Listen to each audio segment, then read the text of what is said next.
E a novela envolvendo Abel Ferreira e propostas do exterior ganhou mais um capítulo. Vídeo de hoje do canal do Nicola te explica sobre a chance dele se mudar pro Al Ittihad. Bora falar também sobre o Corinthians de olho em Bruno Rodrigues, o atacante do Cruzeiro que também é alvo de São Paulo e Grêmio. Bora te atualizar ainda sobre a situação de Paulinho, o artilheiro do Campeonato Brasileiro e reforço quase de graça, que chegou recentemente ao Atlético Mineiro. Vou falar sobre o drama de Tiquinho Soares, o atacante do Botafogo tem marcado poucos gols, e isso tem a ver com um problema extracampo. Quero contar também sobre uma novidade sobre o estádio do Flamengo, você lembra, né? Sobre a busca por um terreno, enfim, tem novidades importantes. Isso sem falar nas últimas do mercado, bastidores, finanças e muito mais. Antes de passar tudo isso, deixa eu só me apresentar. Me chamo Jorge Nicola, jornalista esportivo, e o objetivo por aqui é deixar você por dentro de tudo que está rolando com o seu clube do coração, para não perder nada. Aperta o botão vermelho de inscreva-se, ative as notificações e deixa like para ajudar esse vídeo a chegar a mais pessoas. Combinado? Bora contar também que todo esse conteúdo é um oferecimento de Aposta Ganha, a casa que te dá a primeira aposta de graça. Não precisa depositar nada, não precisa se aproveitar do bônus. Faz seu cadastro pelo link que eu tô deixando no comentário fixo, automaticamente a primeira aposta é por conta da casa. Tô colocando na tela jogos dessa quarta-feira com os meus palpites. Apostei R$50 numa vitória tripla. Do Internacional contra o Flu, do América contra o Curitiba e do Atlético Paranaense contra o Fortaleza. Se esses três resultados acontecerem, vou faturar mais de R$314. Tem também São Paulo e Red Bull, estou imaginando vitória do Red Bull na Vila Belmiro. Para completar, Flamengo e Palmeiras, cotação de 3,20 para o empate, estou colocando R$100 para voltar em 320. E aí, vem se divertir comigo na aposta ganha, repetindo. Pega o link que está no comentário fixo, faz seu cadastro e automaticamente a primeira aposta é por conta da casa. Boa sorte! Bora começar o vídeo com o tradicional giro de notícias e a primeira informação é sobre Jorge Jesus, o ex-técnico do Flamengo, atualmente no Al Hilal, ameaça processar na FIFA o Fenerbahçe e que ele ainda não recebeu o prêmio pela Taça da Turquia e deixou vazar que se não houver o pagamento num prazo curto, vai levar o caso à FIFA. Passagem discreta pelo Fenerbahçe, mas com a conquista desse título que não foi pago. Bora contar também que Vinícius Júnior acaba de renovar seu contrato com a Nike e vai passar a ser uma das principais imagens da fornecedora de material esportivo, que tem vários astros do esporte pelo mundo. Vinícius Júnior vai ganhar moral nas próximas campanhas e a gente deve ver ele com ainda mais espaço nas mídias. Para completar o giro de notícias, te atualizar sobre o Rodrigo Nestor, passou por cirurgia nessa quarta-feira, ele sofreu uma lesão no último domingo, no menisco e no ligamento colateral medial do joelho esquerdo, período de recuperação de 4 meses, que ele volte o mais rápido possível. Bora falar agora sobre a Crefisa, de José Roberto Lamacchia, que prometeu adquirir os name rights do estádio do Vasco da Gama, de São Januário. O anúncio foi feito pelo próprio Zé Roberto Lamacchia em um vídeo publicado nas últimas horas pelo Pedrinho. Para te explicar o contexto. Pedrinho, ex-jogador de futebol, ex-comentarista do Sport TV, é um dos candidatos à presidência do Vasco. E já na semana retrasada, já havia sido declarado esse apoio do Zé Roberto Lamacchia, que é o verdadeiro dono da Crefisa e da FAM, ao Pedrinho. Dessa vez o Lamacchia fez diferente, ele gravou um vídeo afirmando que se o Pedrinho se tornar presidente do Vasco, ele vai adquirir os name rights do estádio vascaíno. Era tudo o que havia de necessidade para que esse projeto saísse do papel. A 777, o Vasco, tentam há bastante tempo transformar o estádio num estádio mais moderno, multiuso.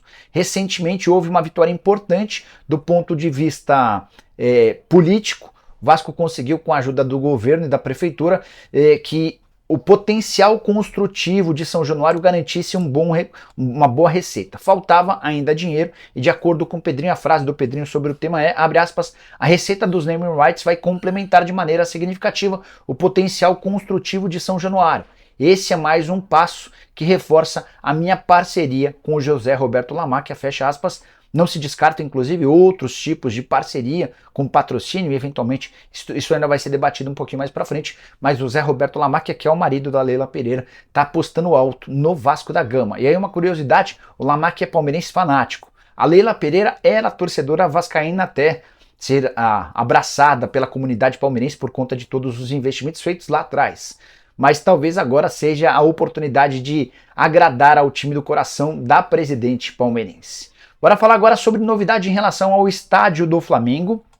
Nessa quarta-feira, o André Rizek, no programa dele no Sport TV, trouxe algumas informações de bastidores que batem bastante com o que eu tenho contado para vocês. Ele afirmou que a atual gestão, Rodolfo Landim e companhia, seguem batalhando para que o terreno no gasômetro, lá no centro do Rio de Janeiro, seja o palco para o estádio de 100 mil pessoas do Flamengo. O rubro-negro não desistiu desse projeto, embora tenha esteja tocando essa ideia de forma muito sigilosa, até para não atrapalhar a tentativa de adquirir uma nova concessão no Maracanã. São frentes distintas, o Flamengo sabe que vai precisar de bastante tempo para a construção do seu estádio no gasômetro e, enquanto isso, quer fortalecer essa concessão no Maracanã.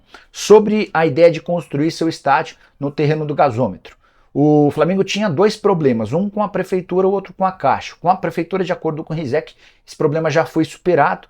O Flamengo conseguiu mostrar à prefeitura que, apesar de ser um estádio muito próximo do Maracanã, distância pequena, isso não vai inviabilizar o principal estádio do país. O estádio municipal vai continuar tendo seus eventos, enfim. O outro problema que ainda precisa ser solucionado diz respeito ao valor que está sendo cobrado pela Caixa, que é a dona do terreno no gasômetro. O Flamengo entende que o valor do terreno é a Caixa cobra um valor completamente diferente e o Flamengo já acionou o governo federal para tentar uma ajuda nesse sentido. A ideia é iniciar as obras o mais rápido possível e para que essas obras aconteçam, obras multimilionárias, já contei para vocês lá atrás, a ideia do Flamengo vai ser se transformar numa SAF e vender um percentual de 10, 15, 20% das ações para uma grande empresa e com a grana que vai entrar dessa grande empresa, o Flamengo teria a capacidade financeira de fazer o aporte e o investimento para a construção da sua casa própria. Bora falar agora sobre o Botafogo com o drama de Tiquinho Soares. Enquanto o Botafogo naufraga no Campeonato Brasileiro, seu atacante, o principal jogador da competição, também vai mal. Um gol nos últimos 5 jogos, diante do Vasco na última segunda-feira. Tiquinho toma um cartão bobo, o terceiro amarelo, que o tira da partida dessa quinta-feira, jogo importante contra o Grêmio. Ninguém entendendo nada a respeito da situação do Tiquinho, por que dessa queda de produção. 2 jogos antes, ele já havia desperdiçado um pênalti contra o Palmeiras, quando o Botafogo vencia por 3-1. Era a chance de consolidar uma vitória extremamente importante. E aí surgiu a notícia de que o Tiquinho passa por um problema pessoal extremamente importante. O pai dele tem uma doença grave, a doença não foi revelada. Tiquinho recentemente, inclusive, foi buscar o pai dele na Paraíba para que ele pudesse ter atendimento e tratamento no Rio de Janeiro, mas tudo isso tem abalado o moral e a confiança, o ambiente para o Tiquinho. Além da queda técnica do Botafogo, tem esse grande problema para ser resolvido.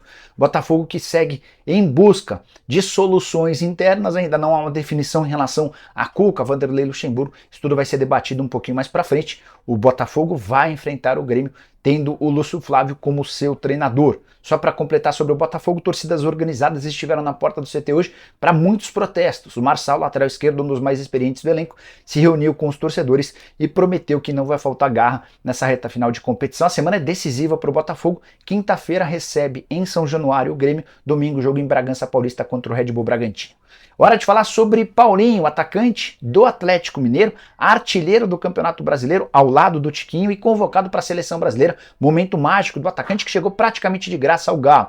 Ele foi contratado no início desse ano por empréstimo, 300 mil euros. E já havia um acordo entre as partes para que o Paulinho, no final desse contrato com o Leverkusen, o contrato se encerrou em junho, assinasse um vínculo definitivo com o Atlético. E é sobre esse vínculo que eu quero trazer novidades. Atlético e Paulinho assinaram até dezembro de 2026, a multa rescisória é de 60 milhões de euros ou 313 milhões de reais. O Galo está absolutamente tranquilo e seguro em relação a possíveis propostas do exterior. Já quero até te antecipar, conversei com o dirigente do Atlético, ele assegura que não há sondagem, proposta, nem nada nesse sentido pelo Paulinho, embora o Atlético imagine que possa acontecer alguma coisa nos próximos dias diante do sucesso do atacante. Atleta que já passou pelo futebol europeu, que talvez até nem torne ele tão visado assim.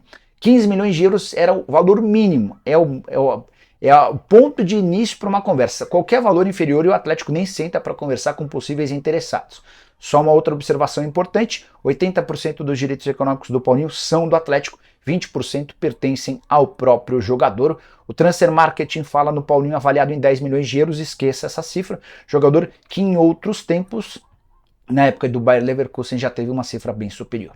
Bora falar agora sobre o Corinthians, vem de Minas Gerais a informação de que Bruno Rodrigues, alvo do São Paulo e do Grêmio, também interessa ao Corinthians. Só para contextualizar a situação do Bruno Rodrigues. Atacante que já passou pelo São Paulo, já esteve na Ponte Preta, também jogou no futebol português, pertence ao Tombense e está emprestado ao Cruzeiro até o fim da temporada. O Cruzeiro já fez um movimento para tentar comprá-lo, quis adquirir mais 15% dos direitos econômicos. O Tombense e o Santa Cruz de Natal, que são donos de 66% dos direitos econômicos, querem vender um percentual maior do que esses 15%, até para ter uma receita maior.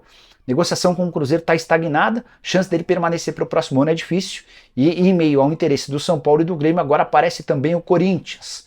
Vale a lembrança de que o Al Taon da Arábia Saudita chegou a oferecer 4 milhões de dólares para levar o Bruno Rodrigues na metade do ano. Na oportunidade foi o Bruno quem disse não, ele prefere continuar no futebol brasileiro, embora tivesse a chance de faturar muito mais na Arábia Saudita do que os 300 mil reais por mês a que tem direito com a camisa da Raposa, a menos que o Cruzeiro abra os cofres. A tendência é que o Bruno, artilheiro da Raposa em 2023, deixe o clube para a próxima temporada, e agora o Corinthians é mais um interessado. Resta, porém, dizer que o Corinthians tem eleição marcada para 25 de novembro. A gente não sabe se vai ganhar a situação ou a oposição. Eleição das mais disputadas. André Negão é o candidato da situação. O Augusto Melo é o candidato da oposição. Bora fechar o vídeo para falar ou repercutir uma informação trazida pelo jornal o Globo, que dá conta de que o Al Ittihad da Arábia Saudita, um dos clubes mais ricos do mundo, gostaria de contratar Abel Ferreira. Aí você deve se perguntar, mas Nicola, de novo essa história? Não tenho nada a ver com isso.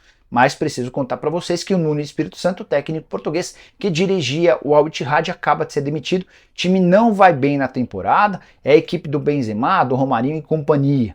Nuno Espírito Santo, inclusive, cai depois de brigar com o Benzema. Desde a chegada do Benzema, a relação entre Nuno Espírito Santo e Benzema é conturbada.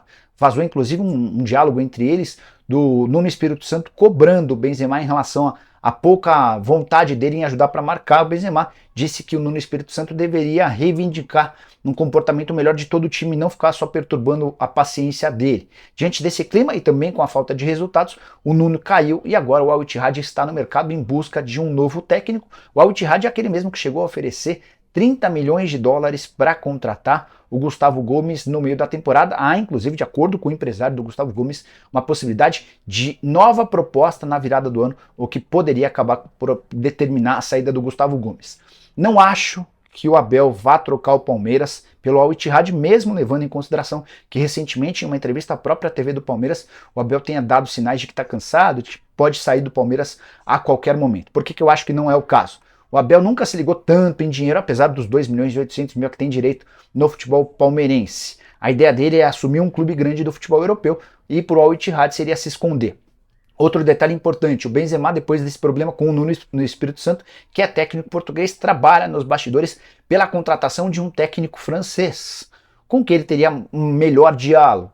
Não acho que o Al Ittihad compraria nova briga com a principal estrela do elenco, trazendo outro técnico português que tem fama, inclusive, de ser um cara muito severo, muito enérgico. Acho que é o tipo da preocupação que o torcedor palmeirense não deve ter, mas aguardemos cenas dos próximos capítulos. Qualquer novidade eu conto pra vocês, beleza? Curtiu o vídeo, deixa like, se inscreve no canal. A gente se encontra daqui a pouco a partir das 7, programa do Nicola. Abraço, tchau!